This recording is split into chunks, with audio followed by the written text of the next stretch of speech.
Branson! Branson! Where are you, Branson? Branson! Branson, there you are. You okay, buddy? No. What?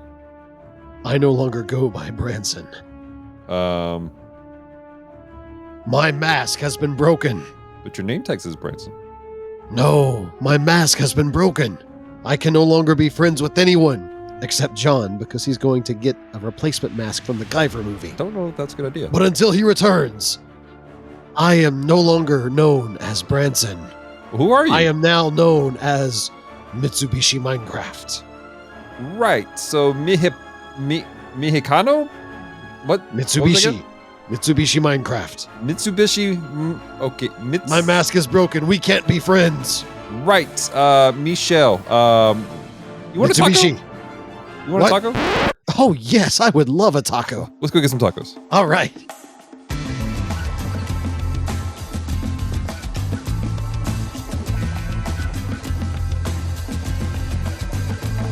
General Romeo coming in, begin transmission. Should you accept it now, here's your mission. Take your pilot seat and turn on your television. Logging into the Gundam Watch. What is a Gundam? We're gonna answer that question. From back in the classics to the newer expansion. Explore the lore with Damara Mora and Branson. Welcome to the Gundam Watch. Moyagare, come and join the Gundam Watch. Machiagare, come and join the Gundam Watch. Yamigaeru, come and join the Gundam Watch. Romeo, Gandamu, come and join the Gundam Watch. Brought to you by Geek Devotions comes another podcast to keep your feet in motion. Listening close and see what's all the commotion. Logging into the Gundam Watch. Dallas and Branson bringing the fandom to you with the passion of the veteran instructing the new. We're diving deep, but this ain't Bees, Views, and Reviews. Welcome to the Gundam Watch.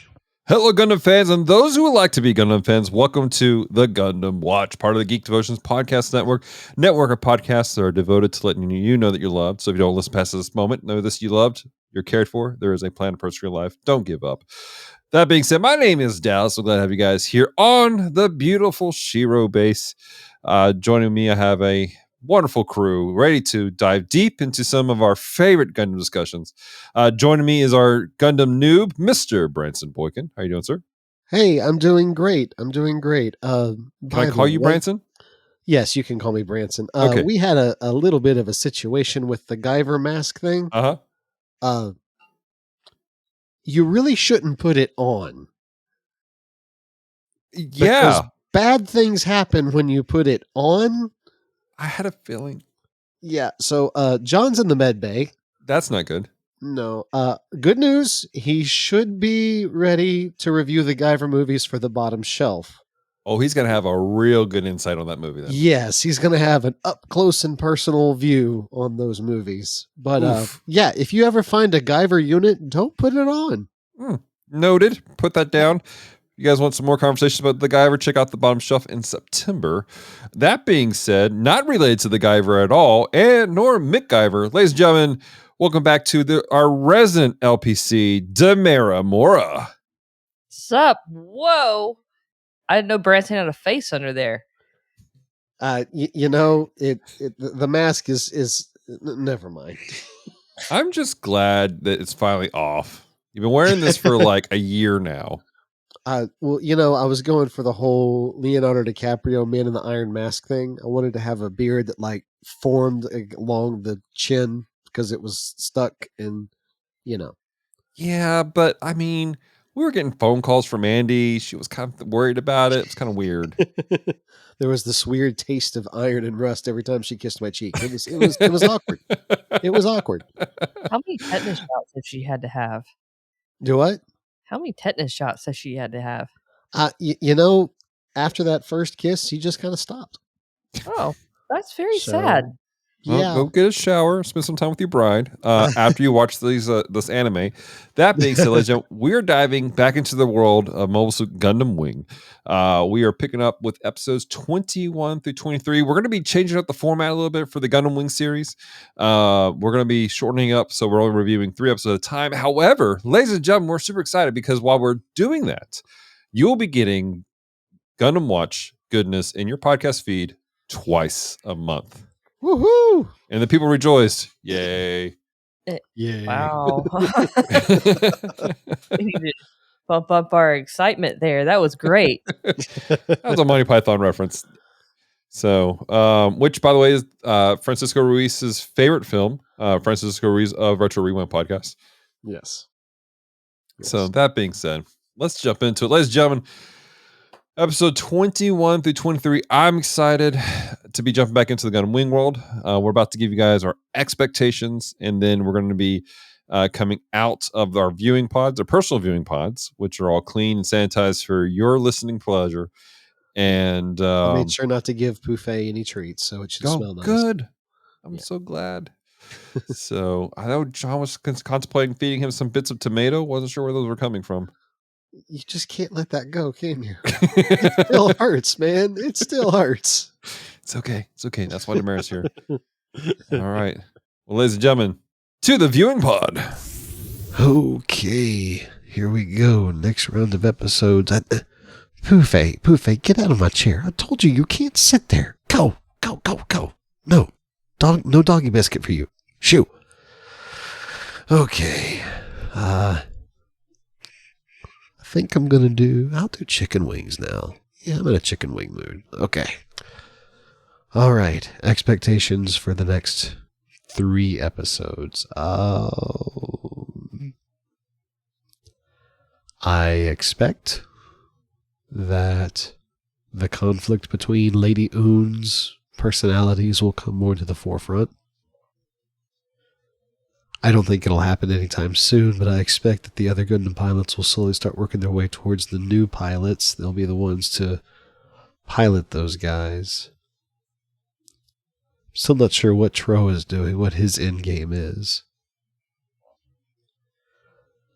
I expect Shiro to find himself captured again, and someone's got to go rescue him. I expect Raylina to be in the way and yet somehow not actually get hurt. Honestly, I have no idea what Zex is going to do. Or Peacecraft, whatever his name is now. You know what? Enough talk. Let's just go. Let's just do it. All right. I think we're doing ramen today. Well, let's do this expectation first. Okay. It's been a little bit. Oh, that's right. I think this is the part. This is the part where Katra makes my heart ache for him. Not in a weird way. That sounds weird. That sounded weird. It's really all about the sadness. Let's see how this goes down. I don't really remember this part 100%, but I know as a child I could have cried. Let's go from there. Let's do this. All right. In the pod now. All right. Let's see. Let's check the panel here. All right. I need to get myself some tacos for General Mitsubishi out there. So weird that he calls himself that now. All right. So I'm going to get some tacos for myself. A little bit of popcorn for the side. So we queue up the next 3 episodes. All right. Expectations. Okay. So we're getting to the point of the storyline where they're in space and we're about to see some shifting takes place. This is the mid-season shift where you start to see like new mobile suits, and traditionally, like it's like the Gundam, like the singular Gundam gets an upgrade, but there's 5, and we see a little bit with the V8 and the Mercurius, and I'm pretty excited to see the transition from them to the combined version of it. Oh, man, I cannot wait. The guys made such a fuss about those two, about them just being kind of bland, but those 2 machines are actually pretty lit, especially when they combine the 2 for the mobile suit or the mass-produced version. I'm pretty sure we're about to see some glimpses at the new versions of Death Sight. So those are my expectations. I'm excited. Let's go. All right, and we are out of the viewing pod. We've had an opportunity to watch episodes 21 through 23 of Gundam Wing. You guys feeling good? I will say I definitely enjoyed the fighting in this round. There was a lot more fighting. We've had a whole lot of just talking. So it was nice to get back into the actual, battles in this round of episodes. But I do have questions. You have questions. I have questions. There are things that I do not understand. So it will be interesting. I got that. Well, I guess we should jump into it. Let me, for our viewing audience, listening audience. I guess they're watching. If they're watching on the YouTube channel, go subscribe today at Gundam Watch. But let's talk about episode 21: Grief-stricken Catra. Hiro and Troa confront Zex for the first time since their battle in Antarctica, and Zex surrenders willingly.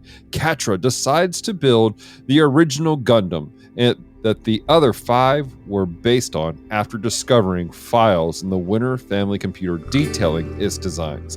Unwilling to compromise to Oz's ideals, Catra's pacifist father evaluates their colony and sacrifices himself to destroy it before Oz can take advantage of it.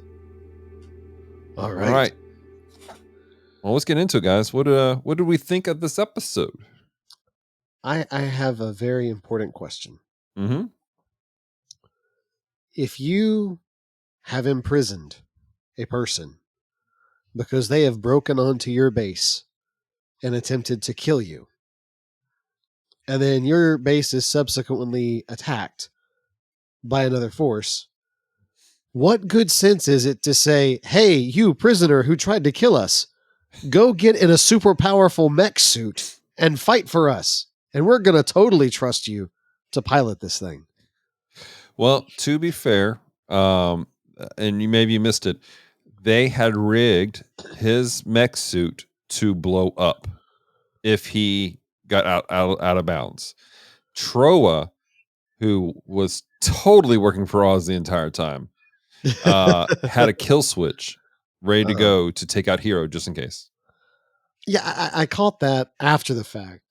Like in my notes, I wrote it down, and then they later came back and said, "Oh, he's got a kill switch." It's like, okay, but still, if these Gundams are as powerful as the scientists say they are, why would you even chance putting him, like putting an enemy in a pilot and saying, "Oh yeah, we totally trust you to go fight for us"?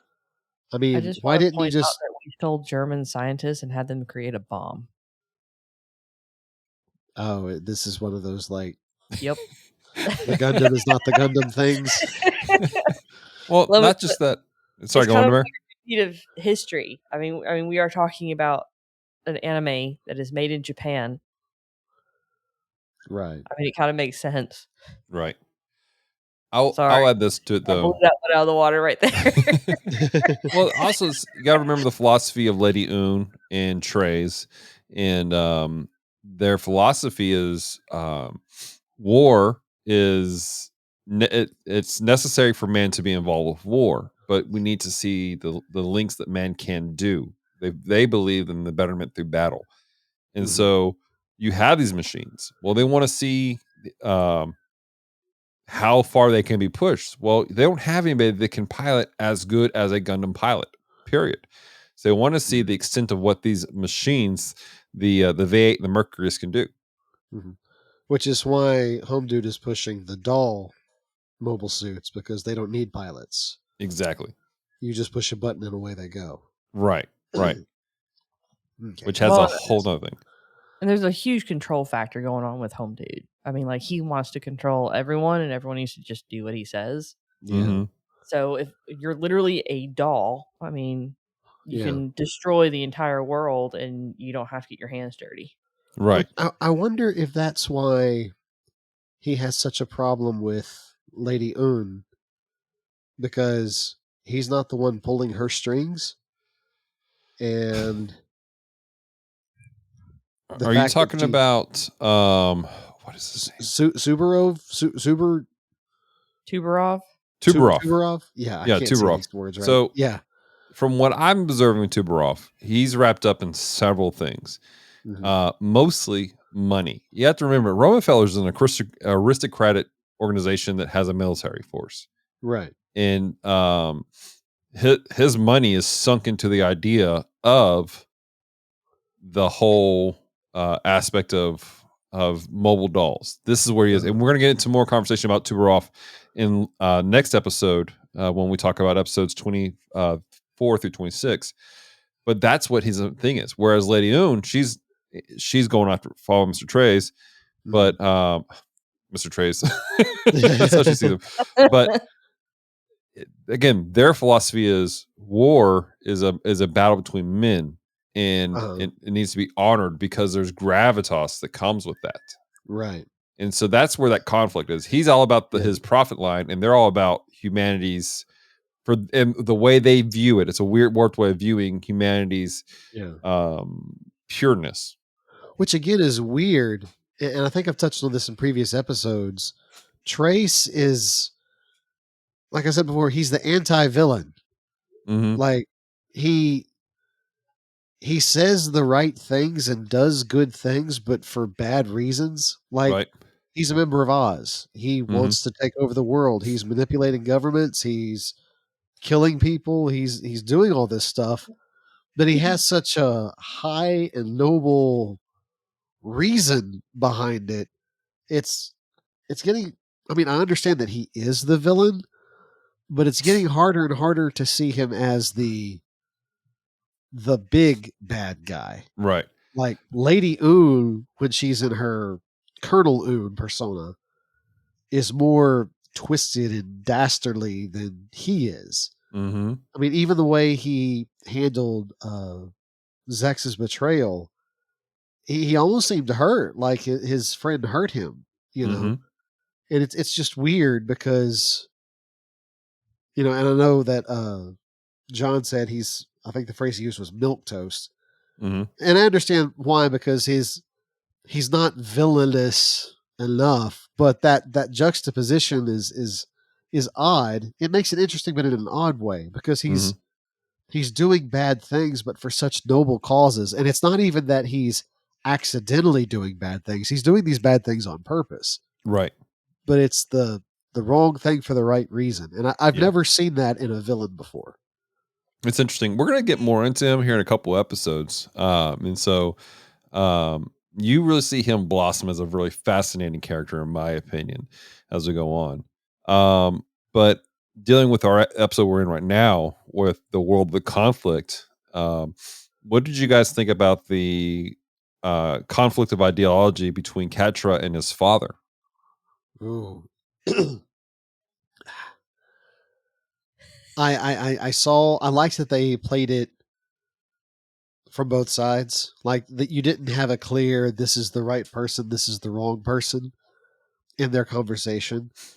I also liked that in speaking with his sister, she said that his father was one of the people who like looked for him the hardest and fought for him the hardest. And, you know, like it's one of those, I'm not going to say to your face that I cared about you and that I missed you. I'm going to say to your face that you were wrong, but when you're not looking, I'm really going to worry about you and look for you. I appreciated that dynamic. I have issues with Dad. Yeah. But that's really from decisions he makes later in the episode. We can talk about that later. But I understood where he was coming from. This concept of, you know, if we fight, if we arm ourselves, things are just going to get worse. Because if I get a big gun, then the guy over there is going to get an even bigger gun, which means I have to get an even bigger gun, which means he's going to get an even bigger gun. And I've heard that argument before. You know, so I understand that. But it was where the eventual end that he took it to. You know, we'll talk about that in a minute. But yeah, I get that. Damara, what did you think about the conflict of their philosophies?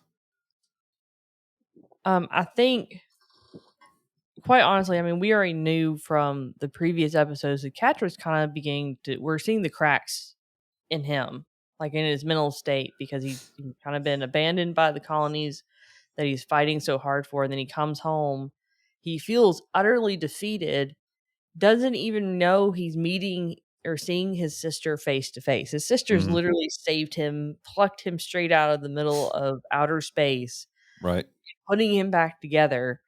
And to be confronted with the ideology of his father is completely different.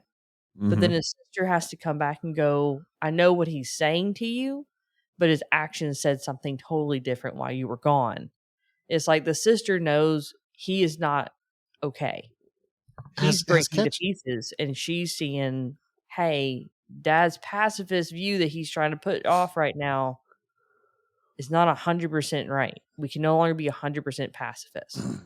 Has Ketcher been gone for a very, very long time? Like, I had a hard time understanding why he wouldn't recognize his sister, especially an older sister. So the way, in you may remember this from previous episodes when we talked about it, in the manga it explained that Catcher really thought he was a test tube baby, like most people were, and he's the only son of like 20 sisters, and he says in the thing that all of his sisters have been spread out across the colonies, doing different jobs and tasks for the Warner family. So it's not like a close knit family, like it's you and your sisters and your dad and your mom. This is a multi-billionaire family that has many branching things holding together the colonies. And they don't get really into the politics of it. I'm not really sure how it happened, but he basically owns this colony. Like, this is his. I picked that up from the episode. Yeah. Yeah. So he runs it and he manages the whole thing. What, Tamara? They kind of mentioned a little bit more of a regal, like a royalty feature in here. It's one of the few times throughout the whole show that you get a glimpse that Catra really is coming from a very noble family. Yeah. That would almost be equal to what Relina is in her own nation. I could see that. They had a voiceover that kind of explained that, didn't they? Mm-hmm. Yeah. Like there was I think it was the first time they introduced Ketra's father. They had him riding an elevator, and they were explaining like he put up his own money to help build this satellite that had a lot of resources on it, and he was just kind of handing out the resources to anyone that needed it, but he made it to where they had to come ask him for it. Like he wasn't, but I mean, as far as I can tell, he gave it away freely. You had to ask for it. And that was one of the big things they pointed out here that was part of Catra's conflict with the colonies, was they're acting like his dad was this dictator who was doing terrible things and was hoarding everything. But the reality was he gave it away freely, which enters into an interesting conversation of like what happens when you have the quote unquote super rich, the haves versus the have nots, in the conversation of being a good steward of what you have. And that's an awkward play you have to take care of, because when you're being a good steward of what you have, sometimes you have to make unpopular decisions. I definitely saw some political statements in the episode, but given that this came out in the 90s, I don't think it was a political statement to anything. I think some of the messages of this episode spoke to a lot of stuff we see today, especially about the concept of redistribution of wealth and that kind of thing. But I think in the context of the show, it was just here's this really interesting conversation.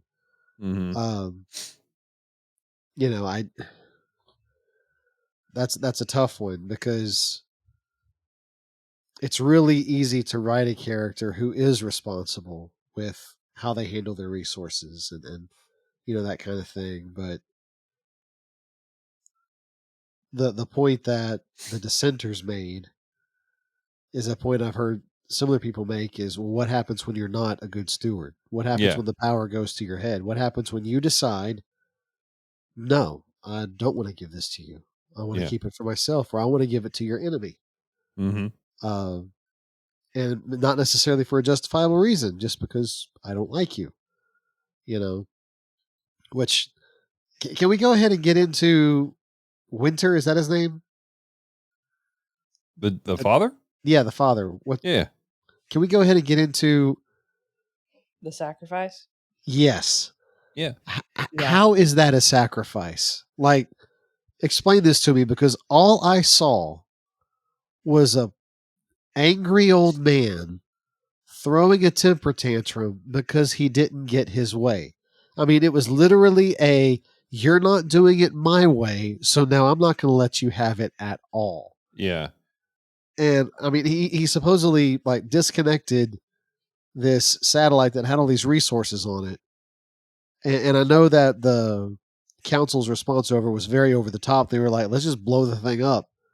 well, you're blowing up your resources. Nice job, guys. But if he felt so strongly that he was going to do that, why did he have a problem with Ketra? I mean, I don't know. It just it did not come across as noble to me. I have thoughts, but I want to throw this to Damara first before I give my thoughts. All right, so I was seeing it for another round and being an LPC. It's a very vast difference when you look at it as older adults. If I didn't have my LPC, I 100% would be like, no, that's completely unknoble. But what I'm seeing from him is the reality is he 100% admires Catcher for everything that he's doing. He knows it's time to stand up and fight. And he knows that the way Catra was fighting, it wasn't to necessarily kill somebody. He wasn't out there for blood. He was out there for the longer y'all make moves, the more you're going to harm someone else. And so I think in his way, his only thought process is if I come in here and I self-destruct these resources, these people who are going to come in and take it anyways will no longer have access. You can't build anything using our resources. Our name is clear. Mm-hmm. The only way to do that meant he had to be inside of it. But at the same time, I think he was too proud in that moment to have his son rescue him.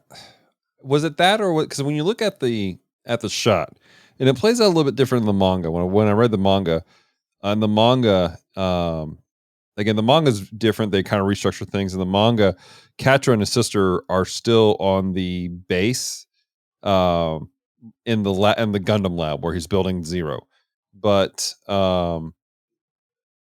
in the anime, he realized the way it looked like if he tried getting up in there, Catra was going to save him. Catra was going to die. Mm-hmm. Yeah. So I think if they had left it the way it is in the manga, I think it would have come off a lot better. I don't think there would be much confusion. It'd be pretty clear that there was no dad Now, saving himself for self-destruction. to be fair to Merit, the manga came after the anime because they were filling in gaps and fixing all the things people were complaining about the anime. That's probably what Okay. why didn't he just get in? Yeah. So, Like, if anything, he seemed like he put his kids in danger. Like, if he hadn't have run over there, they wouldn't have gone over there to save him. And the reason they got caught in the blow up, and I don't know, did Ketra's sister die? I had a hard time understanding if she died or not. I don't know if she died or if she was just heartbroken. Yeah. It was Yeah, hard to I tell thought because she she was like just, passed I thought out. she was more injured because she hits Yeah. her back, Yeah. trying to keep her brother from getting hurt. Yeah. Which Yeah. I had said very early on when we first met Ketra. I said, this is going to be the Phil Coulson of the Mobile Suit Gundam group. Something's going to happen that's going to break this guy, and he's not going to be the happy-go-lucky kid anymore. That's this episode. This is this is where that happens. Exactly. Yeah. This Yeah. is definitely the clinically speaking, like I could actually use this in sessions to go, this is the magnitude of what grief can actually do to you. And then the following episodes would just make it bigger. Yeah, definitely. I'm going to, as far as my answers for your question, Branson, that's kind of along the same lines of what the mayor was saying. I mean, it was really a matter of him finding his own way. Also, it was a matter of protecting the pride of what they have, and making sure, what was going to be used for evil couldn't be done. Period. Right. Could have been done better, in my opinion. Yeah, but that was also one of the things that I found was, he stuck to his moral stance to the end. He didn't fight at all the entire time, and that was his whole stance. Is like, I will not fight. Period. So it's less about not letting the colony have the resources and more about not letting Oz have the resources. Okay, that puts it in better context now, because I knew that they were voting on whether or not they wanted to join Oz. Right. But like I said, it seemed kind of you're not doing it my way, so you can't have any of it. Right. But I can understand from the point of view of y'all don't understand, if Oz gets this, it's not going to be good. Yeah. For all intents and purposes, from this point forward, the colonies are Oz. Yeah. And that's the great rub. Especially we'll get a conversation with later episodes. But that's the big ordeal. There is the colonies are Oz, and so if he allows them to have this natural resource, which is a major production, it obviously, I mean, it's garnered him quite a wealth. Then it will cause even greater. It'll cause Oz to become even stronger. Yeah. And Gotcha. before we go to the next episode, I want to point out with Catra and his father has access to a lot more information than what, just some average person would. So he probably knows everything about the Rockefeller Foundation. He knows their resources, but he knows how they think and act. Mhm. So his thought process is very much more informed. Whereas while Catra probably knows some of it, he probably doesn't know the depth that his father knew. And the Right. amount of money that can come Yeah. out of that natural resource was pretty massive. Yeah, absolutely. Well, before we move on to it, let's talk about mobile suits. What did you guys think of? I know that in the last episode, you and John were kind of about the V8 and the Mercurius. Yeah. What did you think of them now that they were fully actualized and they're actually being used in battle in this episode? Okay, help me out. Which one is the one with the floating discs and the big beam sword? So that's the Mercurius. Mercurius. That one was cool. Yeah. That one, I liked that one because it is essentially he's got a giant shield and a sword. I mean, dude is like a literal knight. Oh yeah. And it's a tough. I like that he can like manipulate the discs to change the shape of the shield. Right. That was see, I thought it was just a look, I have it's like Captain America. I have a big shield. Haha. But he actually was able to like move it around and do different things with it. And that was really, really cool. Like I enjoyed and appreciated that. It definitely made combat a lot more interesting to watch when you realize that, like, and I don't know, they don't go and explain how they do it, but like you could almost control each one individually. Yeah. In a almost like I'm trying to remember. They didn't have this in Gundam. Man. In later versions of later series of the original Gundam timeline, there's these things called funnels, which are controlled independently by what they call new types. You guys remember the conversation about new types? Yeah. Well, the new types can control these funnels, and it was almost like that. That's what it reminded me of. And I was wondering if that was them trying to bring that into this world. Was the idea of funnels? Maybe. Just as a homage to the original timeline. Yeah. But it made, like I said, just made combat so much more interesting. But what I loved about it, well, hold on. Remember, what were your thoughts of the V8 and Mercurius? Because you've been through this series already. So I think this was a definite downplay on the half of the scientists. I'll put it that way. I'm not to diss them. Let me put that out there. I think they knew they had to create something that was actually impressive, but didn't look impressive at first. And in this particular moment, especially with the shields, with them moving in separate directions and all the creativity, I think they set the stage that they knew that only a Gundam pilot could truly actually function in these things, even though this was really a step down from a real Gundam.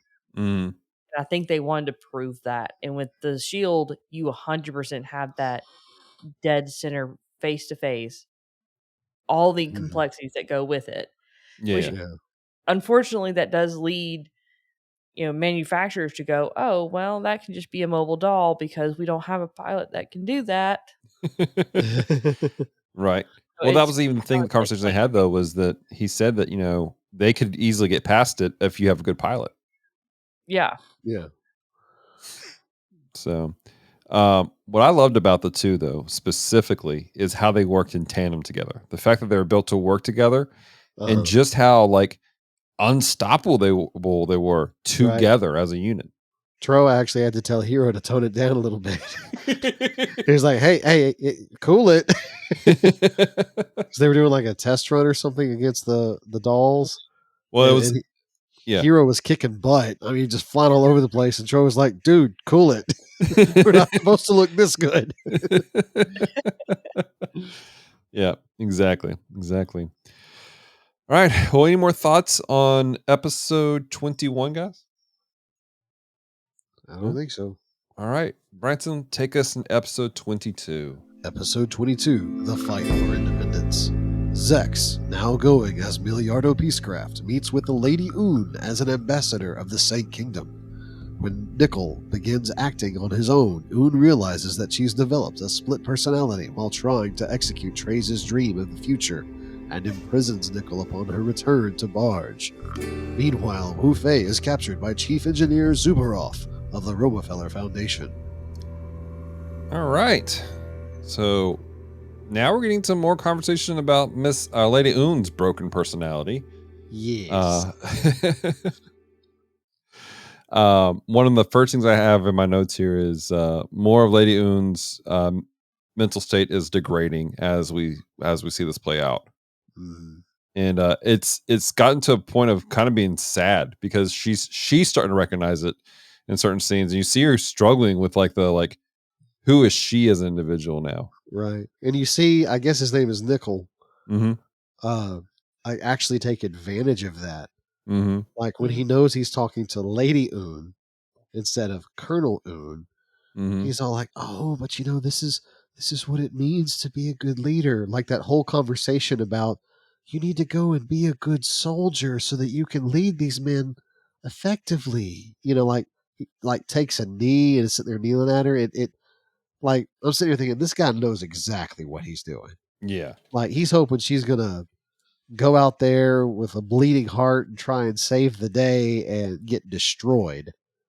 And it's interesting because then you see Trace having a conversation with Miliardo, and he's like, "Yeah, I see this is happening, and I don't necessarily like it, so I need you to kind of protect her." Right. Because I thought of anyone, he would be the one to manipulate. He would be the one to use that to his advantage. But it almost seems like he wasn't completely aware of it, and once he is aware of it, he pitied her. Mm-hmm. Like he felt bad for her. But this Nicole guy is like, "Oh, I'm talking with the weak one. Okay.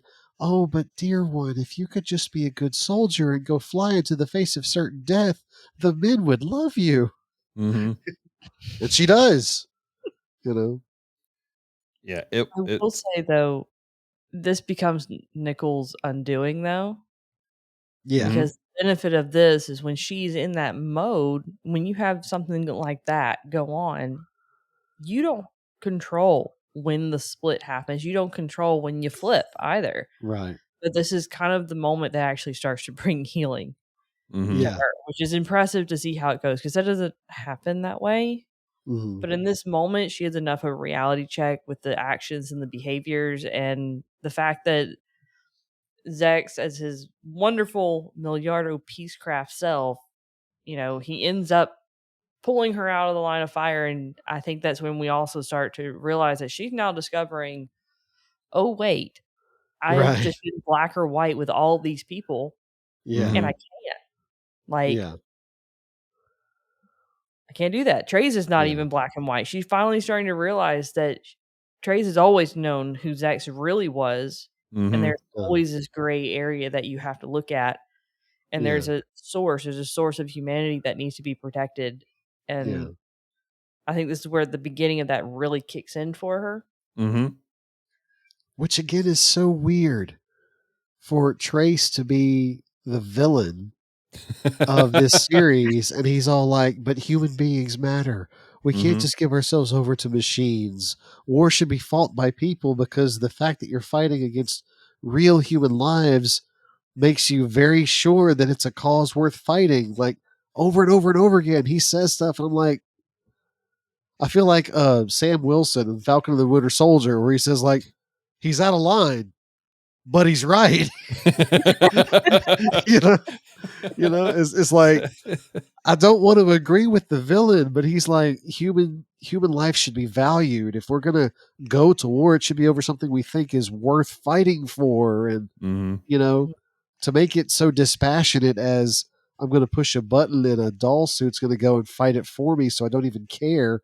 Then we could start fighting over anything, and it doesn't matter. Mm-hmm. That's the thing. That's even like that's such a political move though, of having quote unquote And it's almost a statement about some politicians. Like some of them have legitimately good ideas, but their execution of stuff is not a good idea at all. Like Right. there's a villainy behind it. I had a conversation with somebody a couple years ago. We're coming up into an election cycle, and we're not going to get political here on the show, but it does bring up. I had this really interesting conversation with somebody that they were going to actively vote for an individual who 99% of their platform was against this person's personal morals and ideals. But because this politician voted on one thing in a fashion that they agreed with, they're like, well, yeah, I think I'll go ahead and vote for them. And that's kind of what happens across politics across the board. There's a lot of people who they will go full sail with no caution to the wind. Because of one or two things. Trey's says these things that can capture the heart of individuals, that capture the heart of his fellow soldiers and stuff like that. But he still has an idea in mind, that is conquest, running things. Now, he's not going to do it through the Rockefeller Foundation. The way he's seeing things, like, this isn't the way that I want to do it. I have my own ideals. And again, that's one of those awkward things. He's captured the hearts and minds of people. But when you get down to it, there's a reasoning for it, and it's not good. Right. And that opens up a whole other conversation about people using good things in a villainous way, and it's heartbreaking to see. Yeah. I I do do want need to to point out say, with go Trace, ahead. though. I'm going to point this out because we saw this earlier episode where Trace has a reality check about these mobile dolls. And I think that's one reason why we're very conflicted when it comes to Trace, because when he has that reality check, his humanity comes flying out. And suddenly he is going, these are my ideals. This is what I believe. This is clearly not where you're at. Right. So it's like, not only can he influence people, but we need to always keep in mind for him, though, he has this reality check of, I can't control them. And They it's sold weird on for my the idea, but now villain to they're have. taking it and they're twisting it. But think about it this way: is he 100% the real villain, or is Rockefeller the actual villain? Yeah, see that's the thing. Like the more I see Trey's internal conflict, it's almost like in Civil War, where Spider-Man at the beginning of the Civil War is Team Iron Man all the way. He's like, there's accountability. This is the rule of the law. We follow the law because we're heroes. And then halfway through the war, he's like, Iron Man's not doing this right. This is not what I signed up for. This isn't what I wanted to do. And so halfway through the war, he ends up switching sides. Right. And joins Captain America. We kind of see Trace doing that. Is like, he's got this. I mean, dude's a snake. He is shrewd. He knows how to manipulate things. But then he starts coming across people who, like, honestly, I got the idea at first that he thought the Rockefeller Foundation was a bunch of puffy, fluffy, rich guys who didn't really want to get their hands dirty or do anything. And he was there as like the real man of the group that was going to take care of things and move it forward. And now it's like, no, it's these other guys are doing it because they just want power and that's all they care about. Whereas Trace, it's almost like Trace is lawful evil and the Rockefeller Foundation is neutral evil. Like they're doing what they're doing just because they want to take over. They want to conquest. And Trace is doing it. I mean, he wants the same thing, but he wants it because he genuinely thinks his ideals are the better ideals. And if John were here, he could probably tweak that and correct that. But that, regardless of whether it's evil or not, that's the image I get, is that Trace is more principled than the Rockefeller Foundation. I'd agree with that statement. Definitely agree with that. And I got to say, I'm very shocked that Nickel is still alive. Like, when Oon came out of that mobile suit and she pushed her glasses up and you knew you were talking with Colonel Oon and not Lady Oon and she held that pistol up, I was waiting for the gunshot. Yeah. Like, come on, that dude's about to get a bullet in the head.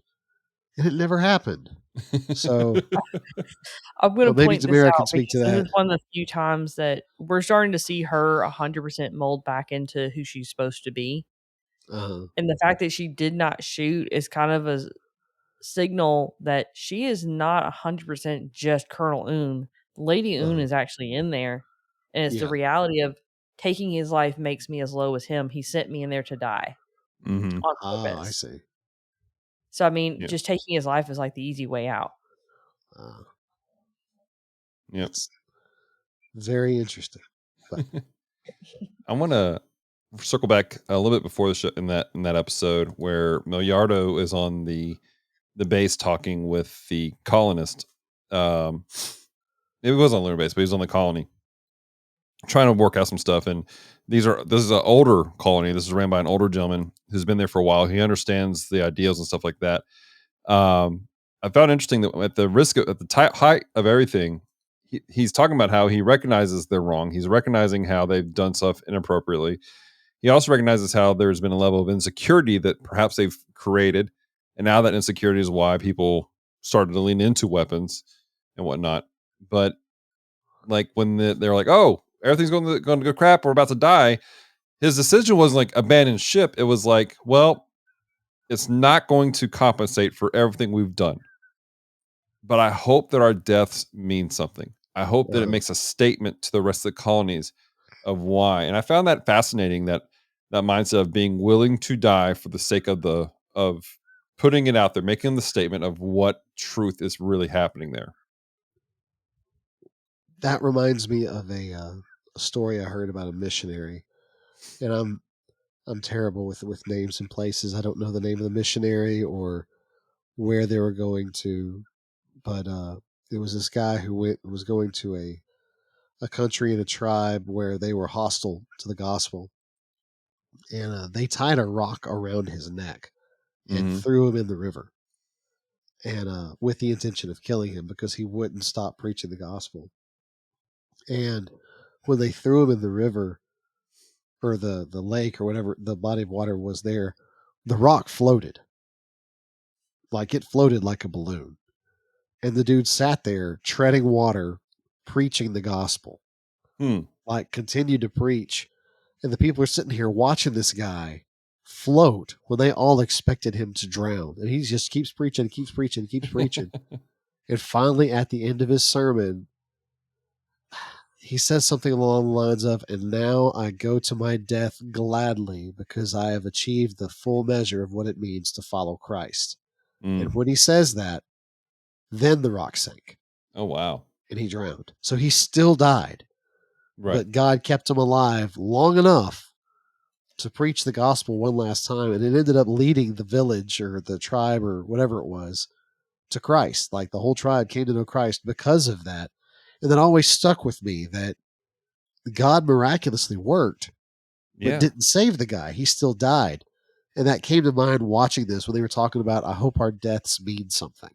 Right. Like, and I couldn't help but think about that, about sometimes the heroic thing doesn't always lead to winning, quote unquote, at the end. Sometimes it's about dying a good death. Yeah. That's that. And which honestly is just it's really part of that whole noble mindset that we've been talking about taking place within this organization as a whole.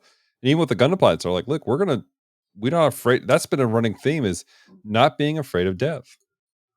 Right. You have purpose, you have a mission, and death is part of that. We have to be okay with that. Yeah. But I think in the pilots, especially Hero and Trolla in the early days, that lack of fear of death was actually a negative. Like the number of times I have heard the term self-detonate more times on this show than I think I have my entire life. Right. But Hero, I mean, he didn't care. I'll blow myself up because I've got a mission to do. Trolla, he hit a point where he was like, I'm going to blow myself up because I've got a mission to do. And there's something to be said about being able to be noble to die a good death. But much like they said, you want it to mean something. You don't want it to be needless. Yeah. So definitely. Damara, you have any thoughts? Most of no, I'm good. All right, I want to put this out there, kind of at the end of the episode when Wu Fei is attacking Tubarov. He's trying, But honestly, I think he allowed himself to be captured. He still has Yes. the mentality of self detonation. I think he was like, "All right, go ahead, take me in, because I'm going to use this opportunity to get stronger." I wrote this down. I said Wu Fei plays possum to get access to resources, which is smart. Like he's sitting here saying, "I know my Gundam is out of energy, it's out of gas. If I get in a fight, I'm not going to be able to win. But they want this Gundam. They want to Mm-hmm. study it. They want to analyze it. So if I just show up and don't fight back too hard, they'll capture me." And Mm-hmm. then I didn't know at the time that the scientists are actually there on the lunar base. So Right. I'm thinking he's it's almost like he's deliberately going there so that the scientists can upgrade uh, Shenlong Right. and get it ready to go. So I mean it was genius. I mean, once again, Wu Fei's the coolest. I mean, think about it. The way Wu Fei was at the beginning of this series, he never would have walked into a fight with the intention of losing. His honor code wouldn't allow it. Right. And Mhm. he's sitting there doing it with a smile on his face. Like, come on, guys, shoot me up. Yep, Yeah. yep. Oh, okay. Look, take me away. Oh, poor is me. Oh, woe is me. you know, I mean, Pardon? he has grown leaps and bounds in just one season. It's amazing. When I saw it happen, so for those listening, I've been going through recently The Art of War by Sun Tzu. And when he did this, I just finished reading this portion. But one of the things that Sun Tzu says in The Art of War is bring war materials with you from home, but forage on the enemies. And I can't help but Uh, wondering if that was some of the mindset of the writers when they wrote this story, because that's what he's doing. He's like, yes. I've brought everything I have, but now it's time. I'm going to use my enemy's resources for my good. Yeah. Let Oz upgrade my Gundam. Mm-hmm. Because Oz is thinking, oh, we can upgrade this and use it for our side. And Wu Fei's like, I'll just bide my time. And once they're done making the upgrades, I'll escape, jump in the Mm-hmm. newly fixed Yeah. Gundam, and get out of here. If not Which is very, super not smart. the least, get the stuff himself to upgrade his own Gundam. Yeah, exactly. Did y'all ever see that remake of the Three Musketeers that came out? Oh, We've seen it was all like of them. Let 50. me just answer the question for you. We've seen all of them. Is it the Okay. steampunk looking one? Yeah, the one where they had the big airships. Mm-hmm. Yep. In that version, I think it was Porthos. His favored tactic was to get captured by the security guards or by the guard of the tower or the castle, wherever they're going, because that would get him inside the facility. Right. Like he would deliberately do something to get found by the security. They'd bind him, put him in the prison or in the jail, and now he's inside. Now he can break out and do whatever he needs to do. And that looks like what Wu Fei was doing is let me deliberately get captured so that I'm there at the facility. And then once I'll bide my time. And then once everything's ready, I'll just break out, Yeah. And with you saying that, because, I remember watching that movie and thinking, really? Y'all don't know this character well enough? You don't know this person's reputation to stupidly go ahead and arrest him and take him in. But in this particular case, that's definitely was not Wu Fei's thing. Like, nobody Right. knows the Gundam pilot's personality, period. And then this one that's like pretty Right. elusive and just shows Right. up and then disappears. Yeah. Like, to do that, it's such a character shift for them that it probably left them in shock. They probably were Right. like, we are totally in victory. And to be fair, Porthos was a drunkard. He could probably act drunk. And even if they knew what his personality was like, they'd be like, okay, he's so drunk, he's not going to be able to do anything. Right. Yeah. You know? Exactly. Just a small tidbit from my days as an addiction therapist. A real alcoholic is still fully functioning at certain levels of intoxication. Interesting. Their body is in they already know all the motions. They just roll with it. But that does Okay, well- absolutely nothing for the story. It doesn't. You have to suspend belief for the story, Damara. Oh my gosh. Well, with that being said, let's jump to episode 23. Duo, the god of death, once again. Duo and Oz officer Hilde clash in ideals as to what will bring out peace, and she comes to his way of thinking. Duo, after running into the 5 engineers, allows them to turn him in if he gives them time to finish the construction of both his and Wu Fei's upgraded Gundams. Back on Earth, Sally manages to locate Hero's Wing Gundam, which he left behind. I'm gonna be frank. This episode was kind of boring to me. Like some of the fighting stuff was cool. Like when he was trying to fight with the Space Leo that was damaged, Yeah. and all that stuff. But I was actually kind of bored with this episode. Do you remember when we used to watch Power Rangers, and at the very end of the episode, Jason would come on and say, "And now a message from the Power Rangers." Yeah, And it was some PSA, "This is how you're a nice person" thing. And it was one of the Power Rangers telling these little kids, "Be nice, don't be a bully," or "Make sure you always eat your vegetables," or "Just because you see it on TV doesn't mean it's real." right. This episode felt like that. Yeah, It felt like, "Okay, kiddies, today we're going to learn a very important lesson about not following orders blindly." Like it right. felt like a ham-fisted situation where let's show what happened. Let's have a person who thinks for themselves and doesn't follow rules. Insert Hilda. Mm-hmm. And it was very, very paint by numbers. This was another one that I was like, this is going to happen. This is going to happen. Yep, that's going to happen. Yep, she's going to die. Oh, look, she did. Right. Oh. So this is one of those episodes that for me, it was a reminder that this show was not 100% built all for adults. Because as an Mhm. adult looking back on it, it's like, okay, really?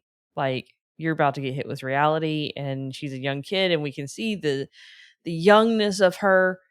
But at the same time, like when we were kids, it was like a huge episode where we started seeing like huge character changes in people, and it made No, that's sense on fair. that younger generation. But now it's like it was kind of boring on this round because Yeah. I remember Hildy being kind of a cool character where she kind of wakes up, but she's also got enough bite to her that she's being confrontational with a Gundam pilot. She doesn't realize he's a Gundam pilot at that point in time, but she's also trying to inspire, Right. Yeah. the next person to, you need to defend and fight for what you believe in. But at the same time, she ends up learning, oh, I don't even fully know what the people actually believe in that I'm following right now. Right. Yeah. I think if they'd have stretched her character out over a few episodes and made her decision to portray Oz more of a decision she struggled with instead of because she went from telling Duo, "You need to sign up, you need to join up because we're doing this the exact way, the right way." Right. And in less than 20 minutes, she's, "Nope, we're doing exactly the wrong way, and I'm going to help you escape because I now know what is right." I mean, it's great that she has that kind of moral fortitude that as soon as she realizes she's on the wrong side, she switches. But Mm-hmm. I think it would have made her character more interesting if we saw her struggle with it and question it. To Right. have conversations with Duo through, through the prison wall or whatever, Mm-hmm. where he's asking her questions and saying things that makes her think, and Yeah. I felt like her whole character development was just kind of put on fast forward. Yeah. I'd agree. It was super rushed. I mean, there's some stuff that they did that was all right with it, but I mean, Mm-hmm. it's like, now she's not dead. You know that, right? Is that a spoiler? Her suit That didn't may have blow been a up at the spoiler, end. Gus. Crap. That's why I was keeping my mouth shut. Yeah. I'm Nope, surprised. spoiler alert. She's not dead. She's not dead. She got feels better. fine. She'll go for a walk now. Oh my gosh. So sorry for the spoiler. But yeah, she's not It's dead okay. yet. So but yeah. So I think we're all in agreement. This episode was kind of boring. I mean, there wasn't anything notable. I did get excited to see the skeleton structure of the Virgos. That was cool to see. Yeah. And at least the combination of the V8 and the Mercurius. And then also just getting the glimpse. I remember being a kid watching this and seeing the first glimpses of the structure of the new Gundams for Hero, or not for Hero, for Duo and Wu Fei. Like Yeah. that excited me. I remember like sitting in the living room with Damara going, "Holy crap!" when you saw them. Yeah. Like they're coming back, man. Another thing I found interesting was the very tail end. I thought it was a nice touch, and it's this conversation between our with Lady Un, and there's a moment where she takes off her glasses, and her voice softens to Lady Un, but she's still very much Colonel Un, and to me that shows that there's that transitioning right now where she's coming to grips with what she's dealing with multiple personalities, and she's trying to. It's almost like the two are becoming one. Yeah. She Becoming still whole. has her hair up in those buns, but she takes her glasses off and like you said, her voice softens, but she's still speaking with conviction. She has the conviction of Colonel Un, but it's not hard and edged. It's soft like Lady Un. That's a great way of putting it. I was trying to figure out she had that conviction. Yeah, As the expert in this situation, like, does that something that really plays out? Is there something different about it? I mean, technically, yeah, she's kind of merging back into one person. She's learned to reconcile that she does have a softer side, but she also has this other side. Like we're saying, is those extremes are now having to come into the middle and meet, and that reality check is beginning to kick in. Now, it doesn't turn out as in real life. It's not this smooth. Okay, let's just be real. We're talking years of therapy to assist that, but in this particular case, they're making a very smooth reunion into her head where she's merging already, and she just basically like got shock treatment, nearly getting blown out of the sky or out of space because of this action. But she's starting to realize that there is value in both sides of those personalities, but the extremes of those personalities are actually not good. But this is also where we start to see the break in the reality that she's been blindly following Trey's and what she thinks are his ideals, and he's opened up already and kind of led into the reality that what his ideals were, she still doesn't know the full depth of his ideals. She doesn't fully know. So now she's got to find like her own foundation. And I think she's realizing that that is something that Trey's himself would have respected more, because now she's like, I just got my butt saved in the last episode by his BFF, and he's on the other side. So, Right. I mean, I think those are a lot of extra components that are probably playing in that we don't necessarily see in the episodes. But, I mean, that's probably what's going on. Yeah. Definitely. All right. So, any last thoughts on this episode before we kick into maintenance? No. All right. Well, with that being said, we do have one last question we normally ask with each one of these, and that is, Branson, as somebody who is new to it, if this was like, you got to this point, is it enough to keep you going? Are you still intrigued in the story, or has maybe this last episode of this like be a good person speech kind of killed it for you? Well, it didn't kill it for me because the point of the episode was to explain how Duo got to the lunar base. Now, I think they could have just as easily done that, like in an extra 10 minutes on another episode or something like that, but we see the pilots gathering at the lunar base. So I think there's some master plan involved here that I'm excited to see. I know that the first season is wrapping up, and I know that there's an entire second season, but things feel like they're coming together in such a way that kind of like it did at the first, like the movies. Like, when like, for example, when Char takes his mask off and you finally realize who he is and what he's up to and what he's trying to do. Right. That was the end of that series. Right. Well, we're there with this series. Zex has lost his mask. We know who he is, what he's trying to do. Right. It feels like it's kind of wrapping up, but I know, because I've borrowed the DVDs from Dallas, that there's an entire second season. So I'm really curious as to how they're going to wrap things up and take it to the next level. Like, I'm curious as to where the story is going to go from here. Right. So I mean, I'm like I've said before, if Gundam Wing was my first exposure to Gundam, I would have been a fan a long time ago. I'm loving it.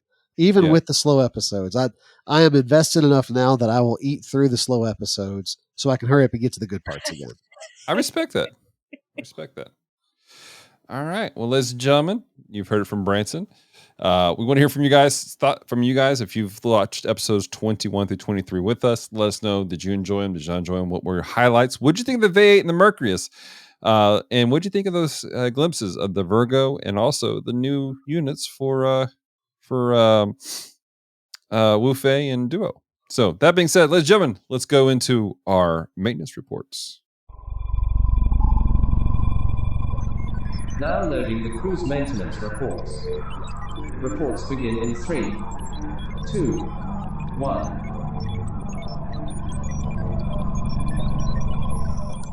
All right. Welcome to the maintenance report. This is the section where we take the episodes that we just watched and we find some redeeming values out of them that are meant to encourage you, inspire you, and help you know that God loves you and cares about you. This is another one of the segments where we're kind of retooling some stuff. Instead of it's kind of just being a kind of free for all, we're all bringing out something. We're going to hone in on one topic, one conversation. So today, ladies and gentlemen, your maintenance report is being brought to you by Mr. Branson Boykin. Or is it Hello. Mitsubishi? I'm still confused. Let's just go with Branson. It's easier. Okay. Sounds good. I had this whole thing when John was going to give me a Guyver mask, but after seeing what happened to him, I don't think I want to do that anymore. So let's just stick with the names we were given at birth. Sounds All right. good. I actually wrote down a lot of different ideas for what the maintenance report could be for this set of episodes, but the thing that stuck out to me the most was the scene in the very first episode where Winter is addressing the council of guys and they're voting on joining Oz, and Winter is saying this is a bad idea. You Right. don't need to do this. Oz is bad. This is not going to lead to where you think it's going to lead. Y'all need to stop. And they just all decided, no, we know better. Like, it's very vivid in my mind, that room with all of those guys, and they have those little lights in front of them, and they're Mhm. pushing the buttons, and they're all turning red, Mm-hmm. Signifying that they're against what he said. And the frustration that Winter feels, and just the hubris of them thinking, we know better because we're smart and you're not, Right. And two different places in scripture came to mind when that was happening. The first one was in 1 Samuel chapter 8, when Israel demands a king of God. Up to this point, they've been led by judges and prophets, and they want a king because they want to be like everybody else. Mm. And Samuel is trying to convince them this is a bad idea. You really shouldn't ask for a king. You have the law. You have judges who have helped enforce the law. You have, this, y'all really got a good thing here. You don't need a king. Right. In chapter 8, verse 10, he says, so Samuel told all the words of the Lord to the people who were asking for a king from him. He said, these will be the ways of the king who will reign over you. He will take your sons and appoint them to his chariots, and to be his horsemen, and to run before his chariots. He will appoint for himself commanders of thousands and commanders of 50s, and some to plow his ground and to reap his harvest, and to make his implements of war and the equipment of his chariots. He will take your daughters to be perfumers and cooks and bakers. He will take the best of your fields and vineyards and olive orchards and give them to his servants. He will take the tenth of your grain and of your vineyards and give it to his officers and to his servants. He will take your male servants and female servants and the best of your young men and your donkeys and put them to his work. He will take the tenth of your flocks, and you shall be his slaves. And in that day you will cry out because of your king, whom you have chosen for yourselves, but the Lord will not answer you in that day. Samuel's basically saying, this is a bad idea. You're going to regret this. But then it goes on to say, but the people refused to obey the voice of Samuel, and they said, no, but there shall be a king over us, that we also may be like all the nations, and that our king may judge us and go out before us and fight our battles. So it just got me thinking of sometimes as human beings, we are so convinced that we know what is best for us. We just know this is exactly how it needs to happen. And we are just so polite to make sure that God knows what our plan is. Because clearly, if he just knew what our plan was, he would totally sign off on it. That was sarcasm for those of you listening. We always think that we somehow know better than God. Right. And we are always shown time and time and time again that we don't. Just like this council of men was telling Winter, hey, Oz is okay. Oz is giving us protection. Teaming up with Oz is going to be a great thing.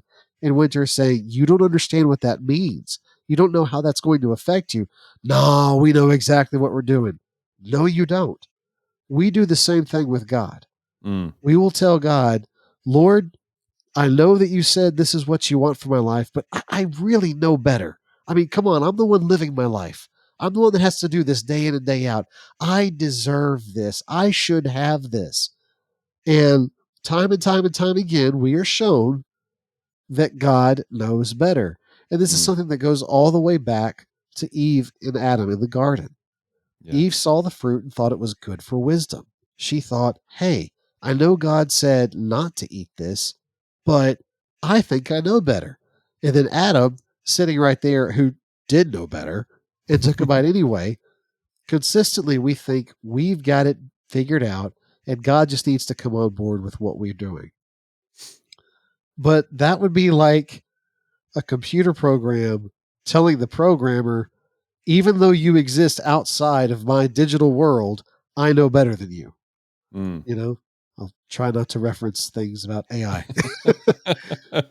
But the idea is God is our maker. God is our designer. He made the world around us. He made us. He knows what's best for our lives. Yeah. And if he says something is good or something is bad, it's because that's how it is. And no matter how many times we go to him and saying, but God, I know, God's response is always going to be, but I know better. Yeah. And we as followers of Christ need to make it a point, even when it's inconvenient, even when it's not fun, even when it's hard, to submit to his will and to say, okay, Lord, we're going to do this your way, even if it doesn't make sense to me, because you know what you're doing. Yeah. And that is my maintenance report. It's good. It's good. That is definitely one of those challenging things, I think, because we're prideful creatures by nature. Yeah. You know, we want to, I mean, I've often heard people say that one of the first words a child learns is no. Yep. Because they don't want your no. They've like, this is what I'm going to do. This is how I do it. Damara, as the person who helps people through the process of realizing perhaps their path isn't the right way, what's a practical way that you've helped people to kind of offset that desire to go, no, I'm going to do it my own way? It is a real complicated answer, so I'm going to try and shorten it. We're going to go biblical with it because it makes more sense and it's faster. Okay. Word. In I like the that. Bible, there's a big difference between punishment and discipline.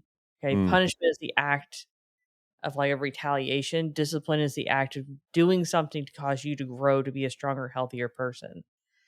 So we address it as that. And there are sometimes you can flat out redefine this is what discipline means. This is what it really is. And we frame it that way. Then we go into saying, okay, there's also these things called cognitive distortions that every human being that walks the planet has from the time you were 2 years old on up. Because like you said, we don't like the word no. We don't like the feeling like we've stepped out of bounds. Okay. Right. So it's very inherent that we actually don't like being outside the will of God. Just FYI, we actually don't like it. we become accustomed to whatever it takes to not feel that way. So that means we're going to lie, we're going to manipulate, we're going to come up with black and white thinking. We will do any excuse under the sun that gets our mind to not think I'm in the wrong, even though technically we're still feeling it. So it's like this feeling and tension that we feel all over our body. Like it's literally a physical reaction when we mess up. And we hate that feeling. It's like everybody hates getting sick, right? Like nobody likes throwing up. That's not a fun adventure. No one likes it. We all hate it. But we know what that feeling looks like. We know when it starts. We know when it's about to really go down. Right. The same thing happens when we deal with getting in trouble or when we start stepping outside the will of God. We feel it up. We feel it increase. But we use every distortion to say, no, that's not really what's going on. It's, it's totally fine. It's good. It's good. These people are doing it. They survived. They're totally fine. We're fine. And we keep going until eventually we really mess up. So when we're working with like clients and people and especially kids and we're going, that feeling, you actually get over that feeling faster by being honest and going through the discipline side than you do when you avoid it. The more you avoid it, the more you make it bigger. You create all this negative stuff that goes on through your head. And it's like it wraps around your brain like a parasite. All this negativity does. When we look at the positive side, it's so healthy and free flowing. It's amazing. And the whole physical body responds positively, completely different. So when we go in therapy, we are 100% reframing what it means to be told, no, you cannot do this. And sometimes that means going to the parent and saying, you can't just say no and walk away. Now you have to define it because sometimes it is the parent they learned it from. Parents don't like that one, just FYI. Yeah. However, the kid has to learn. They have to grow. So now you have to take every moment you have to turn it into a teaching moment so they learn how to grow out of it. If you just say, no, you can't do that, or you're on punishment, if you don't define what's really going on in the reality, they'll never understand. And that's the same thing as an adult. I go into work every day and there's a certain reason why they do things. I work in a locked facility now, by the way. Okay. There's a reason. There's multiple doors to get into each section. Like I think before I get to one wing of my office, like just to get to my office, like today, I went through 7 locked doors. 7. And the reason why is because the people who are in there, they're not bad people. They're actually amazing people that have wonderful dreams and everything else, but they are not safe with themselves, but they don't need a padded room. They need to be in a safe environment where they're separated from someone who may be more mentally ill than where they're at. They're all separated into certain things depending on where they're at in their life so they can grow and be healthy themselves. Rules are put in place for a reason. We need the boundary lines. Yeah, that's good. That was as short as I can make that. I'm really sorry. No, it's good. It's good. It kind of lends itself. We talk about this at our church, and that is that we talk about guardrails, and that's what rules are. People look at the scriptures as it's a book of rules, and it's not necessarily a book of rules, but it's guardrails to keep us safe, Right. in our walk, not just with God, but in society around us. And if we get off track, you may be okay just on an inch on the other side of that guardrail. You might be all right, but it's super quick to fall down Yeah. and to slide down the hill. And that's the point of, that's why we as believers, we stick to it, is because we hold on to what God has for us because he's going to take care of us. Okay. Cool. The mayor's lost sound.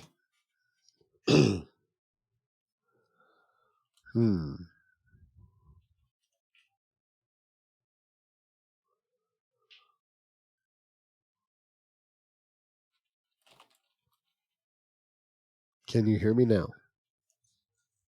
Check 1, check 2. Hello. I can hear me. But you can't hear us. I just can't hear any of y'all now.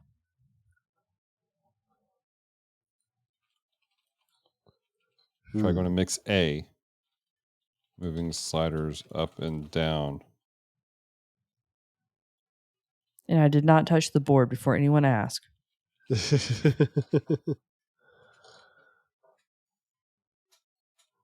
We can hear you just fine. Yeah. And we're right at the end. Can one of y'all Check talk? one.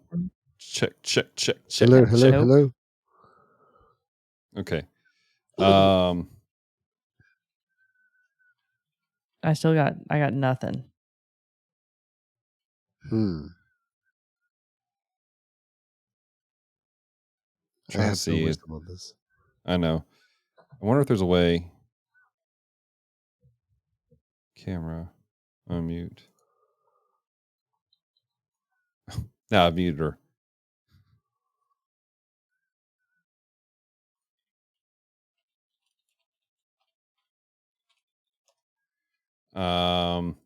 I don't see a way for us to change our microphone stuff either. It's weird that it just randomly quit. I know, right? I'll tell you what. Turn your board off, and I'm going to stop this recorder and start a new one.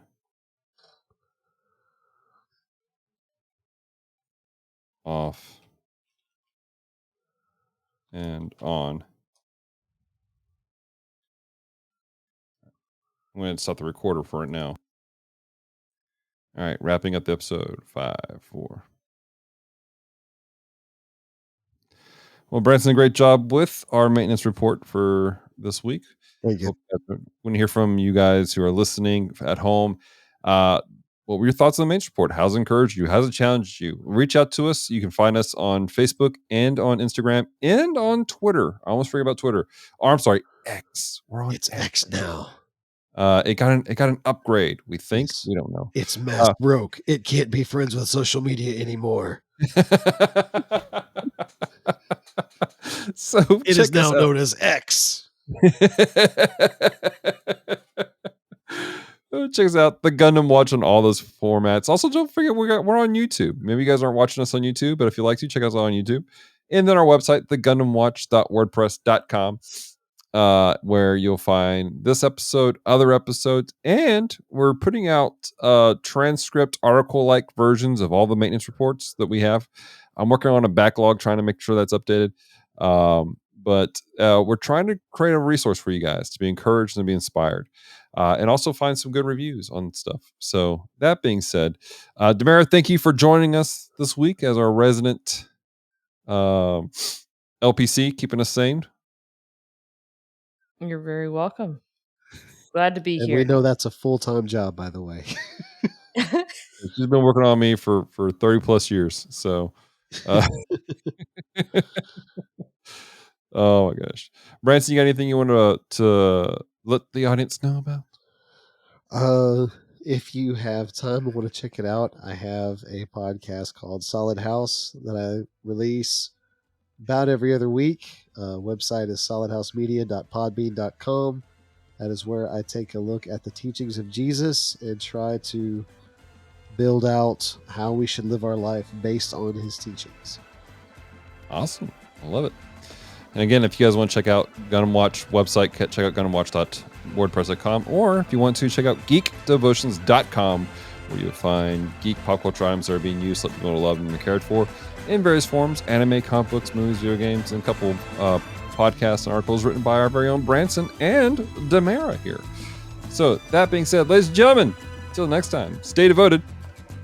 Peace and love.